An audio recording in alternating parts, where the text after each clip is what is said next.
Ferdinand Hodler, 1853 à 1918.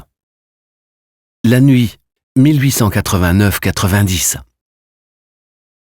La peinture La nuit de Ferdinand Hodler est sombre et pessimiste. Dans un paysage aride, un homme musclé, entouré de 7 personnages endormis, lutte contre une créature noire recouverte d'un drap. Le visage effrayé du dormeur au milieu de la peinture frappe par sa ressemblance avec les traits du visage de Ferdinand Hodler. La créature noire recouverte d'un drap représente la mort, comme une gradation du sommeil. L'image reflète la peur de mourir de l'artiste, peur qui le poursuit en raison des nombreux décès survenus dans sa famille depuis sa plus tendre enfance. Voilà ce que Hodler a écrit au dos de la toile. Plus d'un qui s'est couché tranquillement le soir ne s'éveillera pas le lendemain matin. Hodler s'est senti toute sa vie discriminé et incompris. Après une enfance passée dans l'extrême pauvreté, il s'est opposé à l'âge adulte au goût de l'époque. Il a réussi avec cette peinture, La nuit, à créer une représentation symbolique de son existence.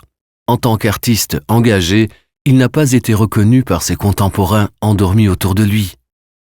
L'image est aussi une représentation de la vie amoureuse tumultueuse de Hodler. Il était à l'époque déchiré entre 2 femmes. La femme couchée à gauche sur l'image représente sa maîtresse Augustine Dupin, tandis que la femme à droite de la peinture est sa première femme, Bertha Stucki. La nuit n'est pas vraiment représentée par la partie sombre, mais bien par le sommeil. Les éléments déterminants de la composition sont les lignes horizontales parallèles, plus ou moins symétriques des personnages couchés. Il s'agit du principe de parallélisme qui marque la création de Hodler, principe qui lui permet de donner à ses tableaux une expressivité accrue. La nuit a été retirée pour des raisons de bienséance de l'exposition de Genève au musée Rath en 1891. Suite à des protestations publiques, Hodler a exposé la toile au palais électoral et a exigé un droit d'entrée de 1 franc. La polémique dans la presse a énormément contribué à sa popularité. Avec une recette d'environ 1000 francs, Hodler a pu s'offrir un voyage à Paris où sa carrière internationale a débuté.